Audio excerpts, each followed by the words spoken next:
Memoria, reivindicación y resignificación. Esto es Colombia Profunda. Muy buenos días a todos ustedes, amigos de Contraportada Digital. Un abrazo desde la ciudad de Medellín. Les habla Saúl Ignacio Peláez Arango del medio de comunicación alternativo La Periferia Profunda y el resumen semanal en esta oportunidad sí que promete. Esta fue una semana supremamente intensa, supremamente prolífica en contenidos, en cubrimientos, en hechos muy significativos, desde el pasado sábado hasta el día de ayer, viernes, actividades por montones y esto, como les dije en principio, sí que promete. Los más importantes titulares son las rendiciones de cuentas tanto del personero distrital de Medellín como del alcalde Federico Gutiérrez y también los ediles de toda la ciudad, de las 16 comunas y corregimientos. Tenemos también el Día Nacional en memoria a las víctimas que se celebró este 9 de abril. También tenemos el espacio asambleario de la paz urbana de Medellín y el Valle de Aburrá. Tenemos también la charla de la librería Señal Editora de hace 8 días respecto a los primos Lleras, es decir, Alberto Lleras Camargo y Carlos Lleras Restrepo. Tenemos también lo que pasó en el municipio de Caldas en ese encuentro popular con los habitantes de los barrios José Antonio Galán y de la Chuscala parte baja. Tenemos también lo de Info al Desnudo, que es la participación de todos los sábados de este servidor con los compañeros de otras partes del continente americano sobre temas de actualidad, entre otros. Y vamos de una vez en materia. El pasado sábado en la librería Señal Editora se realizó la charla sobre los primos Lleras, es decir, Alberto Lleras Camargo y Carlos Lleras Restrepo. Esta charla estuvo dirigida por Edgar Tobón Uribe, dueño y propietario de la librería Señal Editora, acompañado también de Mario de J. Valderrama Gómez, un dirigente sindical muy reconocido en Antioquia y Colombia. Y lo que se trató allí de los primos Lleras Camargos es que, bueno, los primos Lleras, empezando por Alberto Lleras Camargo, que fue uno de los presidentes de la República que estuvo en dos periodos totalmente distintos, que fue de los primeros presidentes en Colombia de filiación liberal, que adelantó una serie de reformas supremamente importantes y en algún determinado momento fue también secretario de la Organización de Estados Americanos y precisamente cuando este se llamó en principio Organización de Países de América, fue el primero de los secretarios cuando luego de producido el Bogotazo con los hechos y los incidentes que resultaron del asesinato de Jorge Eliezer Gaitán, apareció en la escena. Luego también se habló de Carlos Lleras Restrepo, que también fue presidente de la República, que también puso a consideración de la nación en su momento una serie de reformas que también para su momento cumbre fueron muy importantes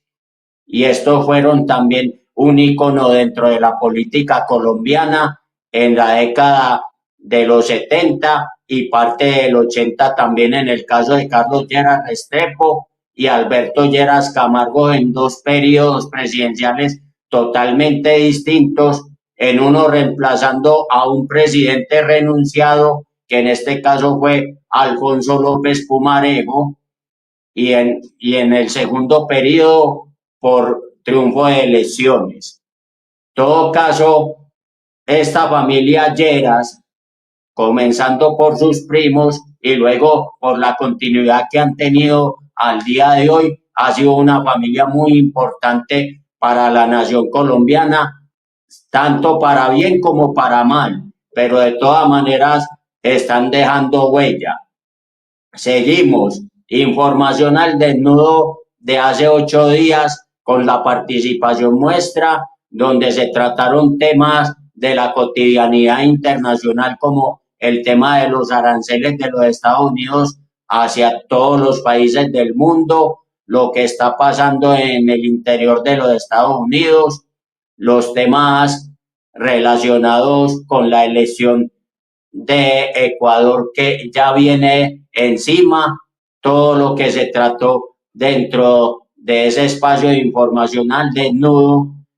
que lo originamos todos los sábados entre las 6 de la tarde y las 8 de la noche, hora colombiana, en la cuenta de YouTube de Info al Desnudo, con la conducción de María Luisa Núñez y la participación de varios corresponsales en los países del continente americano, un canal también de tipo progresista que es importante también escuchar y seguir. Llega el domingo y nos trasladamos al municipio de Caldas, Antioquia, a una movida popular que la organizaron los compañeros de la Red de Apoyo Popular acantonados aquí en la ciudad de Medellín y en el departamento de Antioquia con los habitantes de los barrios La Chusca, la parte baja, y José Antonio Galán, que tienen un problema grandísimo de vivienda digna, ya que ellos están en terrenos que se lo están disputando el mismo Estado colombiano, muy cerquita a la antigua carrilera de los ferrocarriles de Amagá, con un señor terrateniente de apellido Londoño de la Cuesta, que sigue reclamando los terrenos, a pesar de que estos terrenos los había vendido al Estado en su momento hace una cantidad importante de años. En esos terrenos se construyeron los rieles, en principio del ferrocarril de Amagá, que después se pasó a llamar Ferrocarril de Antioquia y luego se pasó a llamar también los ferrocarriles de Colombia, con el objeto de traer el carbón de las minas de Amagá y de todo el sector del Sinipaná, transportarlo hacia Medellín y posteriormente por la ruta férrea de la Quiebra llevarlos a Puerto Berrío para poderlos despachar por allí hacia el río Magdalena. Toda esta gente viene en una lucha muy intensa desde hace muchos años para no perder los predios y las viviendas que levantaron allí con todo ahínco y esfuerzo, y que desafortunadamente tanto la administración actual del municipio de Caldas como la gente de la gobernación departamental de Antioquia, y esto ha sido denunciado hasta la saciedad incluso por el diputado del Pacto Histórico de Antioquia, Manuel García Lozano, y un grupo de habitantes de esos dos barrios del municipio de Caldas que los quieren dejar sin dónde vivir y sin dónde estar,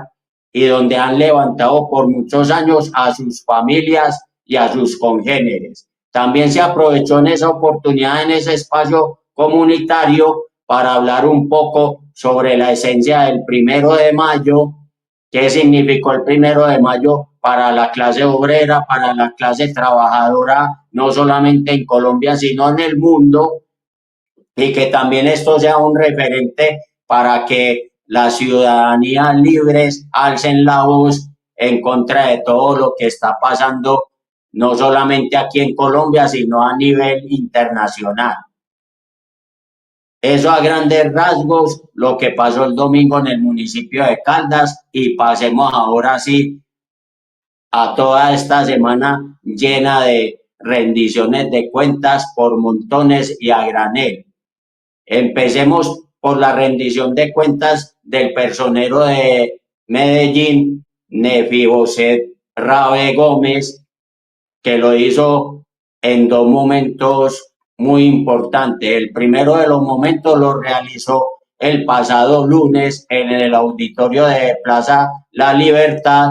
delante de toda la comunidad de las organizaciones sociales y organizaciones de derechos humanos, donde durante algo más de una hora hizo exposición a toda esa rendición de cuentas en cuanto a temas fundamentales para toda la comunidad medellinense, y que en ese informe dio a entender que hay temas cruciales dentro de los derechos humanos, como el derecho a la alimentación, a la vivienda digna, a una buena salud, a la educación y a otros menesteres que en el caso del distrito de Medellín están permanentemente en movimiento y permanentemente en entredicho. Un informe de más de 600 páginas que lo pudieron resumir perfectamente todo el equipo investigador de la personería distrital, en cabeza obviamente del personero, y que igualmente deja muchas claridades, pero también deja muchas inquietudes. Y también este evento fue transmitido a través del canal público Telemedellín y por otras fuentes, entre ellas la muestra de la periferia profunda, por supuesto. Al rato de salir de allí, de la Plaza de la Libertad, nos trasladamos hacia adentro del recinto del Consejo Distrital de Medellín para seguir el evento que estaba en curso desde hace algo más de 2 horas y simultáneo al que ya habíamos estado, con la rendición de cuentas de los ediles de todas las 16 comunas y los 5 corregimientos de la ciudad de Medellín ante los concejales, y estuvimos allí durante 2 horas haciéndole seguimiento a esa rendición de cuentas que cada uno de los ediles de sus respectivas comunas iban brindándole a toda la ciudadanía y a los 21 concejales en sesión plenaria, porque hay que recordar que todas estas rendiciones de cuentas son parte de las sesiones plenarias normales que realizan los concejales, y que de hecho los ediles aprovecharon la oportunidad para hacer, dar y conocer los avances que estaban teniendo en sus respectivas comunas, en sus respectivos barrios de cada comuna y corregimiento,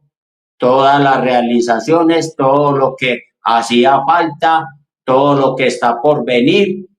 y al menos en esas 2 horas donde pudimos hacer presencia, dejamos firmes y claros lo, lo que cada quien iba realizando, iba hablando en público, y eso es fundamental. Pasamos al martes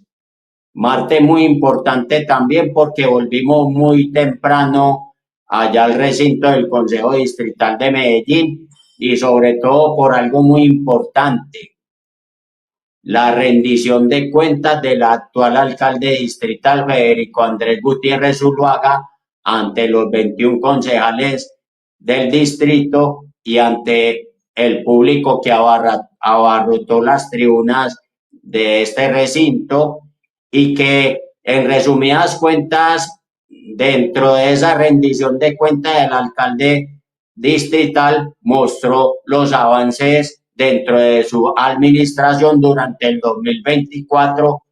resaltando las mejoras en infraestructura, la mejora en todo el conglomerado del distrito, porque en palabras propias de él, de la administración anterior, recibió prácticamente el distrito caído en escombros, y de hecho hizo un poco de alusión a todo lo que está pasando con los anteriores funcionarios de la administración de Daniel Quintero, donde han encontrado más de 600 hallazgos de actos de corrupción muy importante y que en este momento han sido objeto de investigación del Ministerio Público, es decir, la Personería Distrital, la Procuraduría Provincial del Valle de Aburrá y la Fiscalía General de la Nación, y eso viene en curso. También mostró muchos avances en materia educativa, en materia de reconocimiento de derechos a comunidades vulnerables, también la adecuación de los escenarios tanto educativos como deportivos y culturales, las situaciones respecto a la seguridad ciudadana, entre otros. Y también mostró lo que viene para el futuro y para el devenir de el distrito de Medellín, y que el desarrollo de esta alcaldía distrital siga su curso hasta el año 2027. Sin embargo, la mayor parte de los concejales respaldaron todo este informe de gestión, toda esta rendición de cuentas, pero José Luis Marín, concejal del Pacto Histórico, le hizo preguntas muy inquietantes, como por ejemplo, que por qué no se habló absolutamente nada de la posible privatización de UNE, Mili con EPM Telecomunicaciones, por qué no se hizo mención de temas muy concretos de vulnerabilidad económica de los pobladores, por qué no se habló absolutamente nada de la intervención de EPM en el barrio La Cruz, donde dejó sin agua más de 300 familias, entre otros detalles que son precisamente algunos lunares de esa rendición de cuentas. Ese mismo día, martes, estuvimos presentes en el Solar del Águila en un conversatorio de invitados al solar, donde Juan Fernando Ospina, de Universo Centro, hizo unas preguntas hacia el público con el invitado, que en este caso es el periodista y comunicador de prensa y de radio, Pascual Gaviria. Y Pascual Gaviria hacía una remembranza de lo que ha sido la radio tanto en el ayer como en el hoy, y igualándola pues en estos últimos tiempos de las redes sociales y del podcast, y hubo hechos muy interesantes y muy significativos en esa intervención de Pascual Gaviria durante ese conversatorio que duró algo más de hora y media y que fue muy interesante, sobre todo por la presencia de muchos estudiantes de la Universidad de Medellín y de su Facultad de Comunicación y Relaciones Corporativas, donde hicieron unas preguntas muy interesantes y donde hubo tiempo para rememorar la radio de ayer, haciendo alusión pues a ejemplos exitosos como el bachillerato por radio, todo lo que hizo la radio campesina a través de Radio Sutatensa, todas las escenas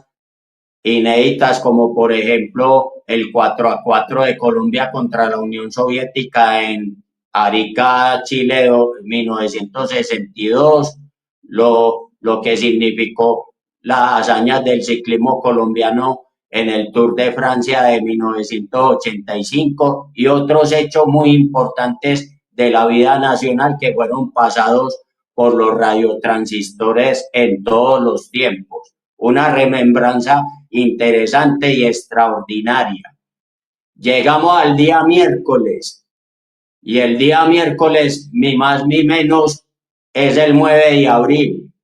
Y resulta que el 9 de abril, aparte de que es el Día Nacional de la Memoria de las Víctimas del Conflicto Armado Colombiano, es un aniversario más del asesinato de Jorge Eliezer Gaitán, un líder liberal progresista que ha dejado desde ese entonces muchas bases para lo que estamos logrando hoy en el país. Pero lo más interesante de ese día fue el evento en homenaje a las víctimas en el Museo Casa de la Memoria, a donde también hicimos presencia y llevamos cubrimiento del conversatorio de mujeres empoderadas, también de una obra de teatro de los amigos de el Tecnológico de Artes de Orarango y que finalmente terminó con un velatón en homenaje a todos aquellos fallecidos, asesinados, desaparecidos y reivindicando la importancia dentro de la sociedad colombiana que estas víctimas han hecho durante muchos años. También hay que reprochar desde esta tribuna, y así lo hicimos allá en el Museo Casa de la Memoria, el cruel y vil y macabro asesinato de Sara Millerey González el pasado lunes en una quebrada en el municipio de Bello. Esta líder feminista, mujer trans, que solo por el hecho de pensar totalmente distinto y en un país mucho mejor, fue apaleada, fue aporreada, fue cruelmente maltratada y tirada como si fuera absolutamente nada y dejada a merced de la misma luz del día para que se fuera muriendo lentamente y para colmo de males llega cualquier influencer a hacer una grabación, una transmisión en vivo para hacerla viral, pero nunca para ayudar a que esta persona fuera rescatada al menos con vida. Y lamentablemente tengo que decirlo con mucha franqueza, ojalá que esa persona que viralizó ese video también sea investigada por las autoridades, en principio por complicidad y segundo por omitir la labor de auxilio, para dejarlo claro y precisamente. Eso también se reprochó en ese evento del miércoles allá en el Museo Casa de la Memoria. Y pasamos al jueves. ¿Qué pasó el jueves? El jueves tuvimos ni más ni menos otra vez al personero distrital de Medellín con su informe de gestión, con su rendición de cuentas, pero esta vez en el recinto del Consejo Distrital de Medellín, donde ya detalló con más elementos esas 600 páginas de el informe anual de derechos humanos y de todos los hechos que ha ido realizando durante este último año la Personería Distrital de Medellín. No solamente hizo énfasis en lo que es el goce y el disfrute de diversidad de derechos humanos como la salud, donde ellos han tenido una intervención muy importante en ayudarles a la comunidad a realizar los derechos de petición, a realizar las tutelas cuando los medicamentos no han sido entregados, cuando las ayudas importantes para importantes operaciones y otros aspectos de la salud que las EPS a veces no realizan a tiempo. Han sido importante la intervención de la personería distrital para la consecución de las tutelas, para el armaje de la misma y para que estas tutelas hayan sido falladas a favor de la comunidad posteriormente ante la justicia ordinaria. También hicieron énfasis en el seguimiento permanente al control de la gestión pública en todo el conglomerado del distrito de Medellín y volvieron a hacer alusión a todos los hallazgos que encontraron de la anterior administración, donde muchos de los funcionarios y hasta el mismo alcalde anterior, Daniel Quintero, están comprometidos sin cesar en muchos hechos de corrupción que han sido permanentemente denunciados. Y la mayor parte de los concejales quedaron conformes con ese informe, pero también José Luis Marín le hizo preguntas demasiado importantes también al personero distrital con los mismos temas con los cuales ya se había hecho referencia al informe de rendición de cuentas del alcalde distrital en su momento. Un jueves muy importante también porque fuimos un rato a una reunión en la Casa de la Cultura del barrio Ávila sobre los derechos de autor para artistas principiantes, organizados por los compañeros de Perspectiva Integral. Y aunque la teoría de todo ese tema de los derechos de autor para los artistas principiantes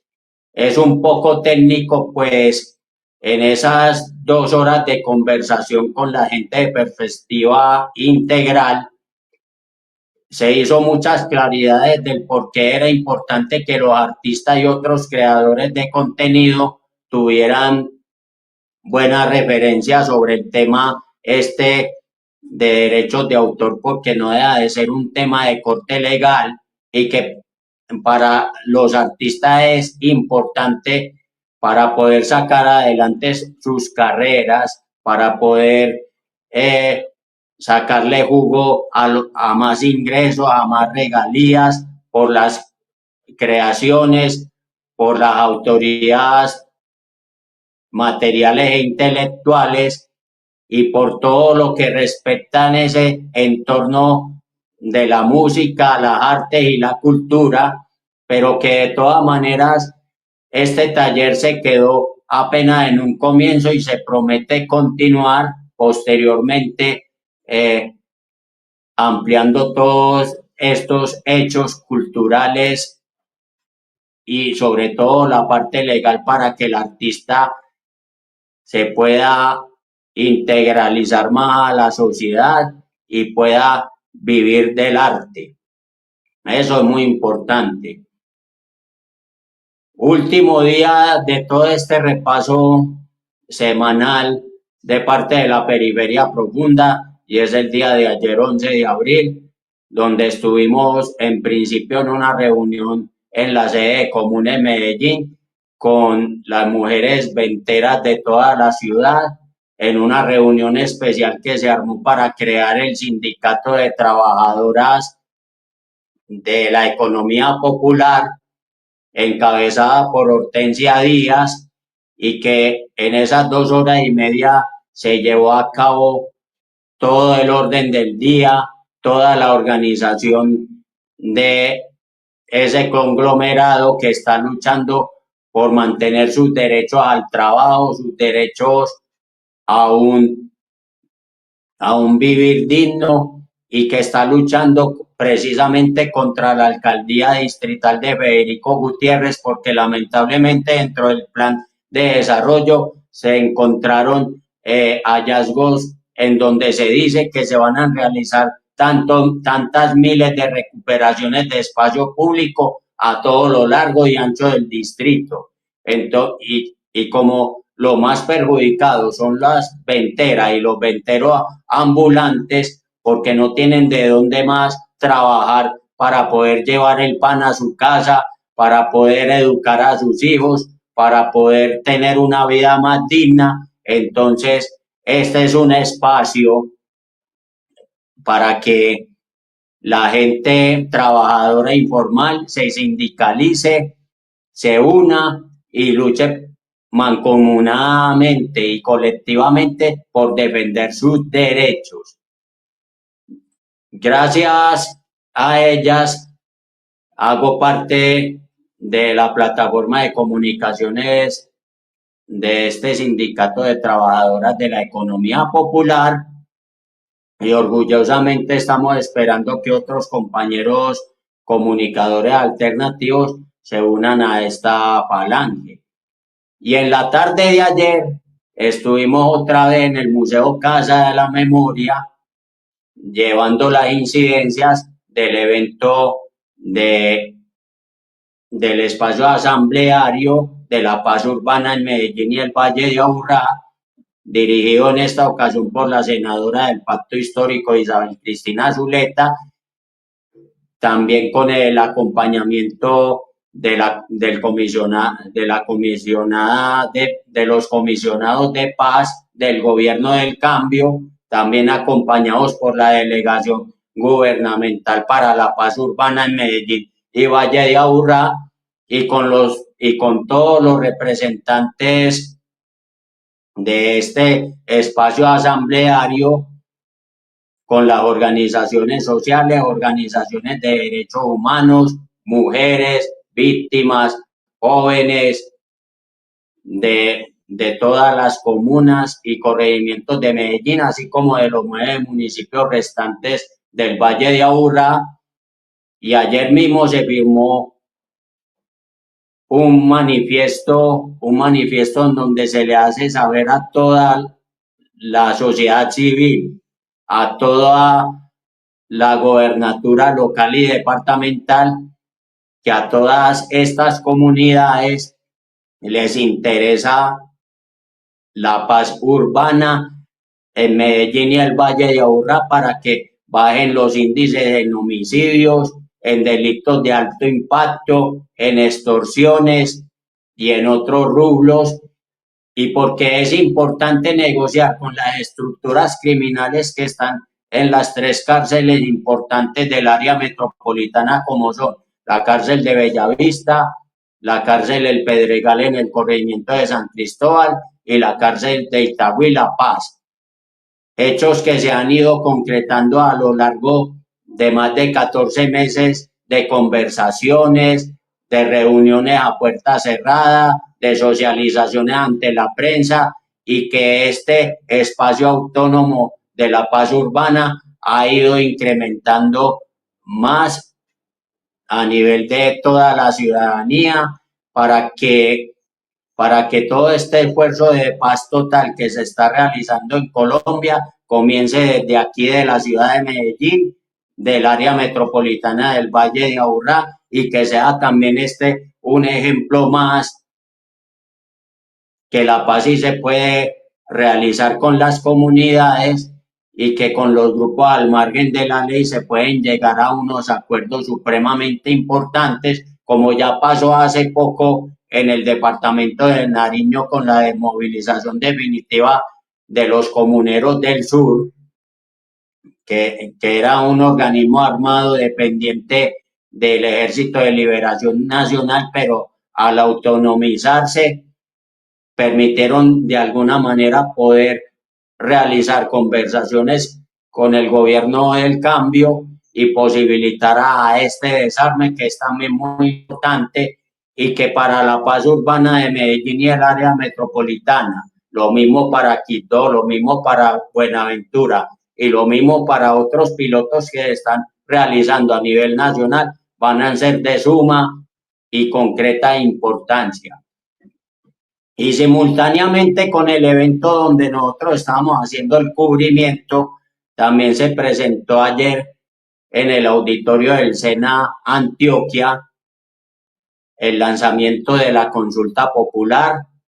aquí en el departamento de Antioquia, que contó con la presencia de Ana Carolina Corcho Mejía, la ministra de Salud y Protección Social de este gobierno del cambio, la presencia del concejal distrital José Luis Marín aquí Noticias, y aunque no pudimos hacer presencia porque no podemos estar en 2 partes al tiempo y además no tenemos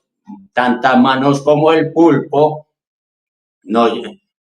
nos llevamos de lo que alcanzamos a escuchar,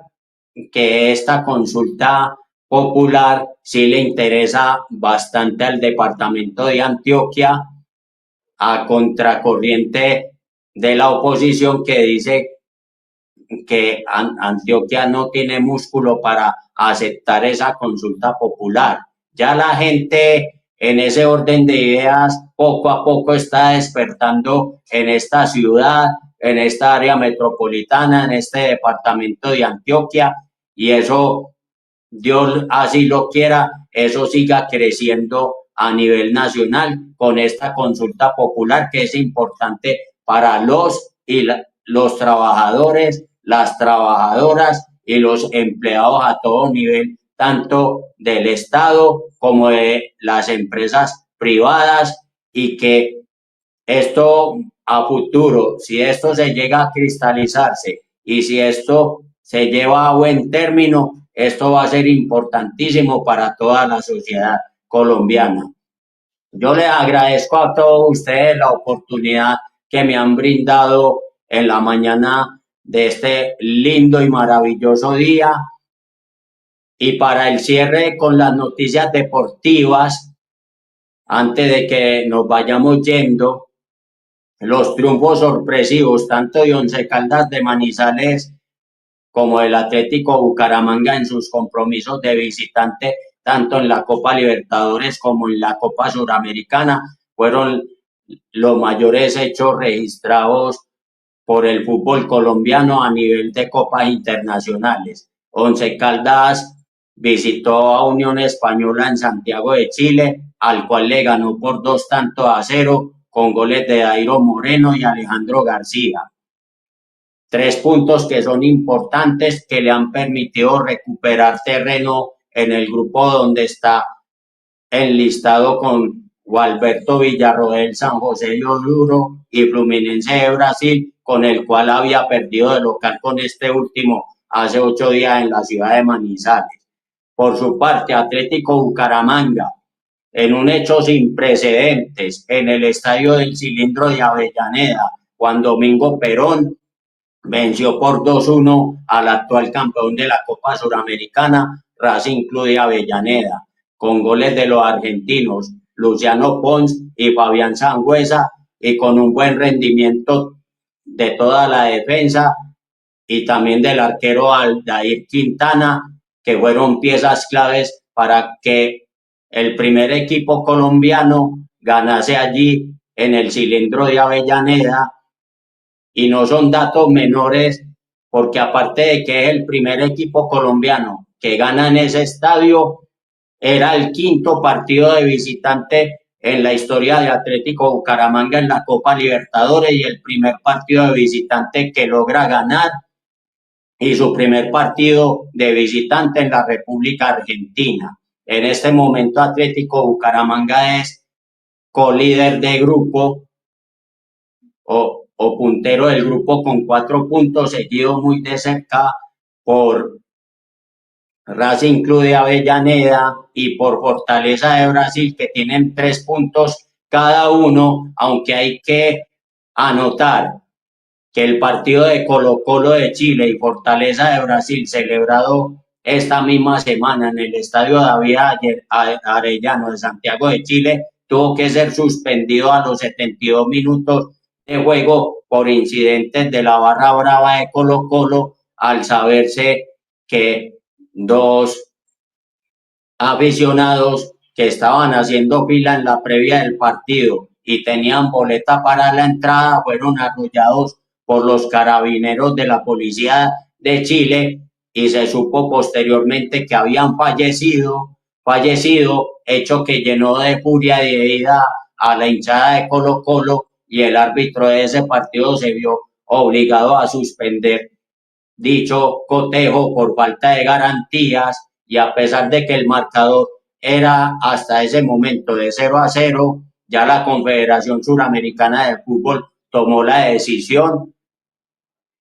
de que el equipo local Colo-Colo perdiera los puntos y dar el partido con el marcador de 3-0 en favor de Fortaleza por los incidentes registrados en el estadio David Arellano, y que en la reglamentación de competiciones de la Conmebol, cuando hay falta de garantías, esto se llega a registrar. Entonces, para esa acotación especial, y terminando esta parte deportiva, la lamentable derrota de Atlético Nacional 3-0 contra Internacional en Porto Alegre, Brasil, que dejó como consecuencia también la expulsión de Marino Inestrosa por fuerte entrada sobre un defensa del Internacional de Porto Alegre, lo mismo la expulsión del técnico Javier Gandolfi y también la lesión de Juan Manuel Zapata, como los hechos más llamativos de ese partido, que el Verde de la Montaña jugó en Porto Alegre, Brasil, y que en ese mismo grupo donde está enlistado con Nacional de Montevideo y el otro brasilero, Bahía logró un triunfazo en el Estadio Centenario de Montevideo al vencer por 1-0 a Nacional. Bahía tiene 4 puntos, Internacional de Porto Alegre tiene también 4 puntos, son colíderes de grupo, lo siguen Atlético Nacional y en última posición Nacional de Montevideo sin puntos. Y América de Cali empató 1-1 con Corinthians de Brasil en el Pascual Guerrero con gol de Luis Ramos, y ese empate le permite tener en su haber 4 puntos a sabiendas de que está segundo en el grupo por detrás de Huracán de Argentina, que venció por mínima diferencia a Racing Club de Montevideo, y que en las próximas fechas, en la semana de Pascua, tendrá que encontrarse con Huracán de Argentina, y como en el caso de Once Caldas de Manizales tendrá que jugar contra San José de Oruro o Alberto Villarroel, y como en el caso de los equipos que están enlistados en la Copa Libertadores, Atlético Nacional volverá a visitar Brasil, pero para jugar contra Bahía allá en el norte, y Atlético Bucaramanga recibirá en el Américo Montanini a Fortaleza de Brasil para ratificar una vez más la punta de competencia en el grupo donde se encuentra. Y también informamos finalmente que la Corporación Maratón Valle de Aburrá hizo por un año más su tradicional carrera atlética Medellín-Barbosa en las distancias de 42, 21 y 8 kilómetros. Para destacar el triunfo de Luis Cardona en la categoría libre en la media maratón con tiempo de 1 hora 21 minutos. También para destacar el triunfo en el maratón en una de las categorías del atleta de Marinilla, Néstor Duque, y para destacar muchos otros corredores de otras partes de Antioquia, de Colombia e incluso del exterior que hicieron participación durante el domingo 6 de abril, carrera organizada por el director de la Corporación Maratón Valle de Aburrá, Norman Cardona Posada, y que esta competición sigue consolidándose después de 20 años, después de muchas luchas, después de muchos temores, después de muchas críticas, y se posiciona dentro del calendario atlético antioqueño y nacional. Ahora sí los dejamos descansar a ustedes con este resumen informativo de la periferia profunda. Gracias a todos los compañeros de Contraportada Digital, a su directora Mónica López, a todo su grupo de periodistas y editores por este espacio tan maravilloso, tan importante. Y les recuerdo, síganos en nuestras redes sociales de la periferia profunda, donde creamos los cubrimientos y los contenidos, en especial en nuestras cuentas de Facebook, la Periferia Profunda Zipa con S, y en el canal de YouTube, @la Periferia Profunda 3955. También estamos en Instagram, @la Periferia Profunda Zipa con S, en X, antes Twitter, @Periferia P con las 2 P's en mayúscula. También en Telegram, canal La Periferia Profunda. También en WhatsApp tenemos 2 canales, La Periferia Profunda 1 y La Periferia Profunda 2. Y también tenemos chat grupal en el WhatsApp vinculado a la comunidad de Expomedia de la red de medios Altermedia. Y nuestro casillero de La Periferia Profunda en David Plata, para recibir donaciones a partir de 1.000 pesos en adelante, para que este proyecto de comunicación alternativa y popular siga creciendo. Y nuestro número es 246-0753. A todos ustedes un abrazo cordial donde quiera que estén. Gracias por seguirnos, gracias por creer en lo que estamos realizando día tras día, hora por hora, minuto tras minuto. Y gracias a esta tribuna maravillosa de Contraportada Digital por permitirnos hacer los resúmenes semanales desde aquí del departamento de Antioquia. Gusto para ustedes. Les informó y comunicó Saúl Ignacio Peláez Arango y hasta otro momento. Mil gracias a todos.